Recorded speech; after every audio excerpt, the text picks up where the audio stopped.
Hello everyone, સ્વાગત છે તમારું મારા કિચનમાં। તો આજે હું અહીંયા ગરમા ગરમ ખૂબ જ એવા ટેસ્ટી લાગે તેવા મસાલેદાર ફાડા બનાવીશ। અને આ ફાડા જો તમે એકવાર બનાવ્યા તો વારંવાર બનાવો તેવા ટેસ્ટી બને છે।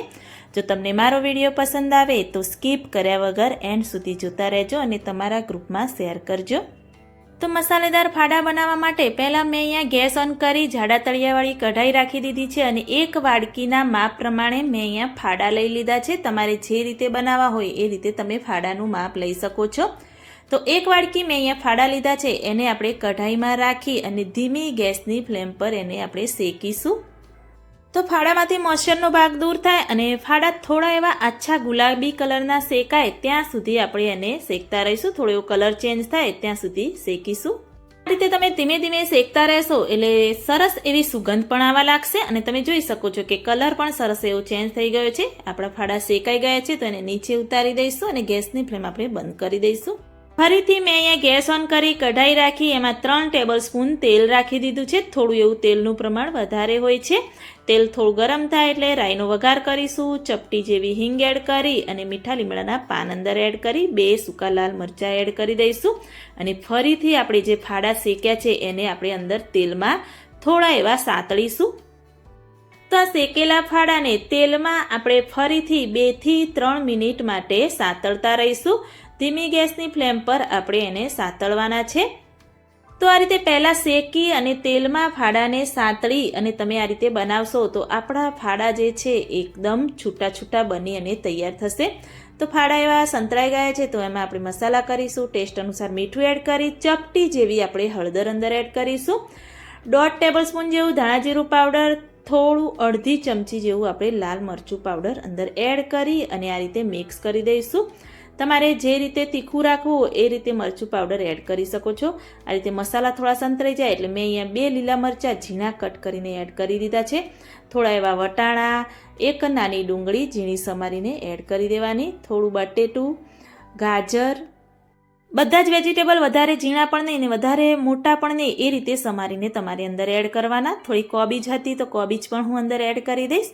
થોડું એવું ફ્લાવર પણ આપણે અંદર એડ કરી દઈશું। તમે તમારા મનપસંદ વેજીટેબલ અંદર એડ કરી શકો છો અને જેટલી ક્વોન્ટિટી જોઈએ એ રીતે તમે એડ કરી શકો છો।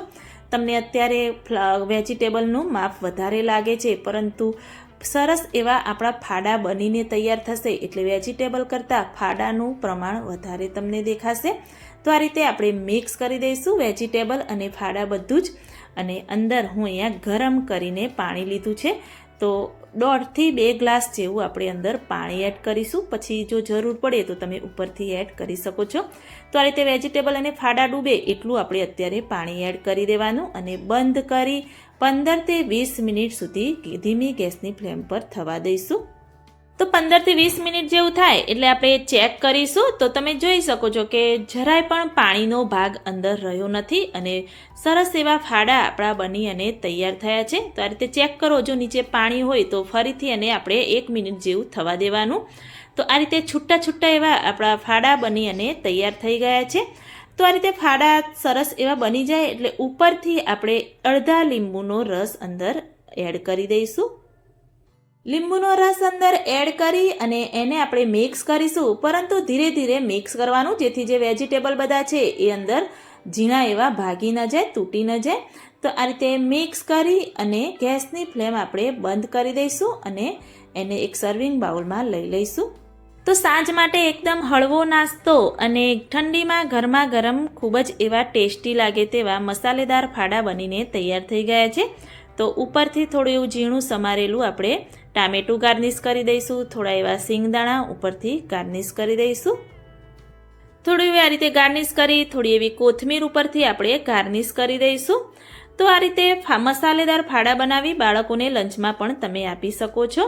તો એકવાર મારી આ રેસીપીથી તમે મસાલેદાર ફાડા બનાવીને ચોક્કસથી ટ્રાય કરજો। એકવાર બનાવશો તો વારંવાર બનાવીને ખાશો તેવા ટેસ્ટી બને છે અને મને કમેન્ટમાં પણ જરૂરથી બતાવજો।